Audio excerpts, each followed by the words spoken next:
that very soon we will all see the building of the third temple in Jerusalem. The table of showbread is ready.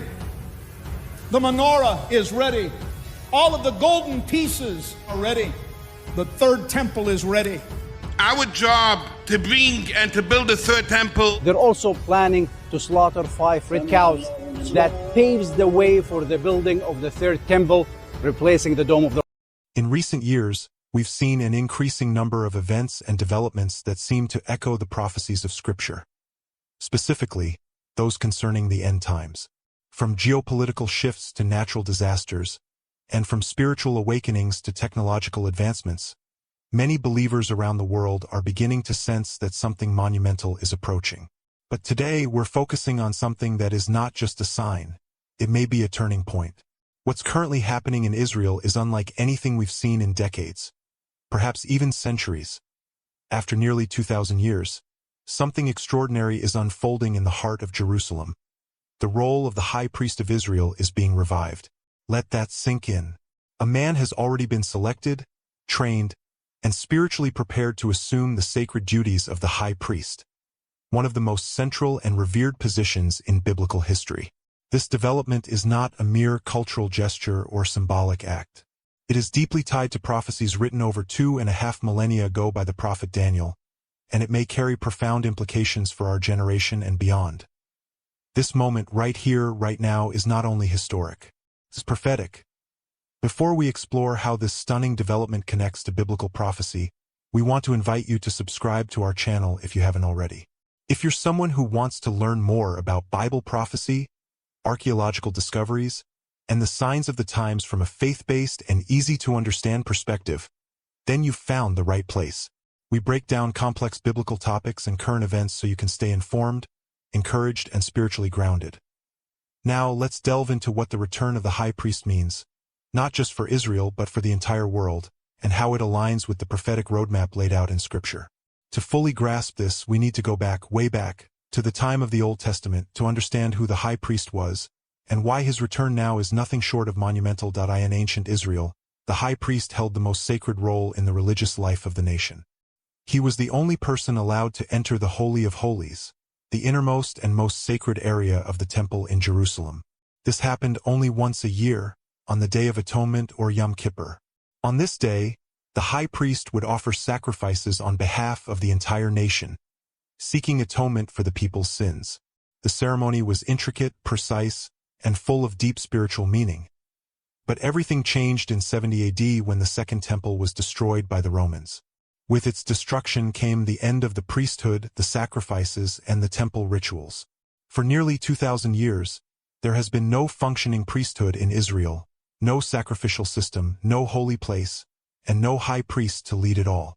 Yet, according to biblical prophecy, especially in the books of Daniel and Revelation, all of these elements must return in the last days before the final sequence of end-time events can unfold. Daniel 9 verse 27 prophesies a future period in which sacrifices will be resumed, only to be suddenly halted again. The verse states, "He will confirm a covenant with many for 1 7. In the middle of the 7, he will put an end to sacrifice and offering.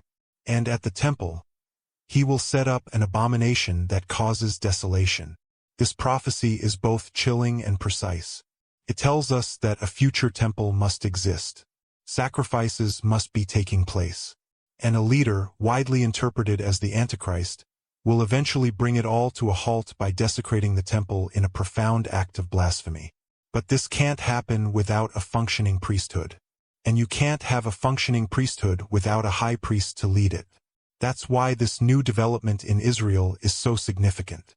For decades, a group known as the Temple Institute, based in Jerusalem, has been quietly working behind the scenes to make this vision a reality. While most of the world was unaware, they've been reconstructing every detail needed to restore the temple worship system. They've painstakingly recreated the sacred vessels, the garments of the priests, the golden menorah, the altar of incense, and even a model of the Ark of the Covenant. But perhaps most astonishingly, they've been identifying and training men from the tribe of Levi, descendants of Aaron, the original high priest of Israel, to serve in the temple. These are not symbolic gestures. These are not role-playing exercises. These are real men of priestly lineage, learning the complex rituals of ancient Israel. They've undergone purification rites and have been preparing themselves spiritually and physically to serve once the temple is rebuilt. And now, for the first time in modern history, one of these men has been selected as a potential high priest. While his identity remains confidential to avoid political controversy and backlash, sources within the Temple Institute confirm that he has been fully trained, even in the sacred and rare rituals of Yom Kippur.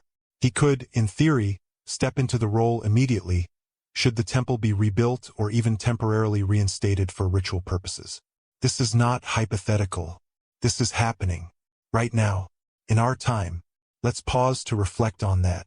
For nearly 2 millennia, the Jewish people were scattered, their nation lost, their temple destroyed. Then, in 1948, Israel became a nation again. In 1967, they regained Jerusalem. And now, in our generation, we're witnessing the reawakening of the priesthood, the final, missing piece of the puzzle falling into place. Jesus himself spoke of this moment. In Matthew 24 verse 15, he gives a direct and sobering warning.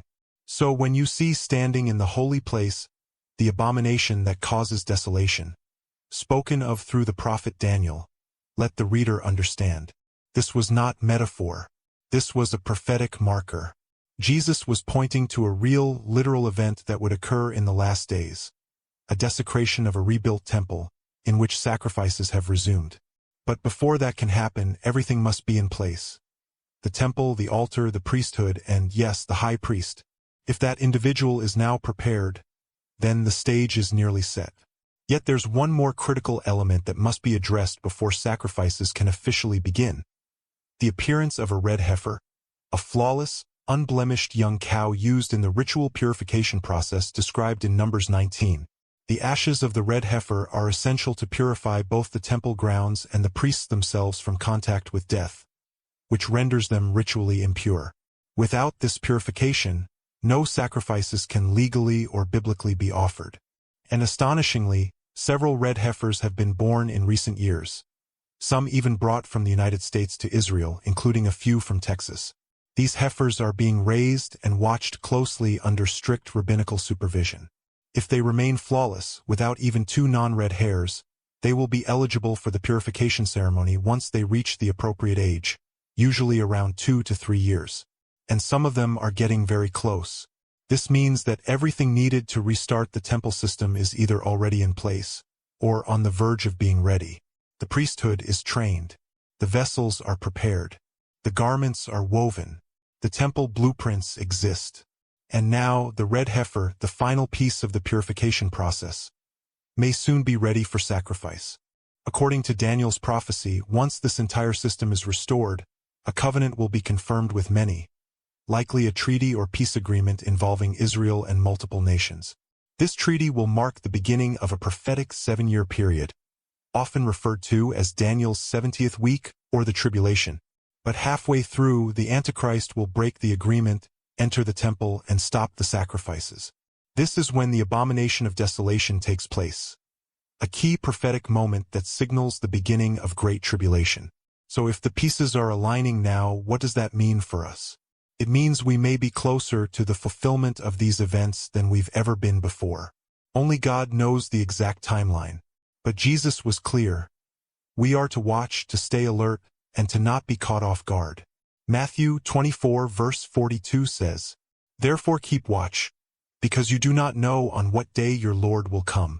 We are not here to set dates, but we are called to recognize the season. And everything happening right now, politically, spiritually, and prophetically, suggests that season is upon us. This isn't a time to panic. It's a time to prepare. A time for faith, not fear. A time to draw nearer to God than ever before. The return of the high priest isn't just a religious ceremony. It's a prophetic wake-up call. It's a signal that the world is moving swiftly toward the fulfillment of end-time prophecy. If you've never given your life to Jesus, now is the time. He is not only our Savior, He is our eternal high priest. As Hebrews 4 verse 14 tells us, "Therefore, since we have a great high priest who has ascended into heaven, Jesus the Son of God, let us hold firmly to the faith we profess. No earthly temple, no priest, and no sacrifice can replace what Christ has already accomplished on the cross. But these developments are part of God's divine blueprint for how history will unfold before Christ's return. So be watchful, be prayerful, be rooted in the Word. We are living in one of the most incredible prophetic seasons in all of history. The return of the high priest is more than a headline. It's a harbinger. Thank you for watching. Don't forget to like, subscribe, and share this video with someone who needs to hear it. Stay grounded in Scripture, stay faithful in prayer, and most importantly, keep looking up, for your redemption is drawing near. God bless you, and we'll see you in the next video.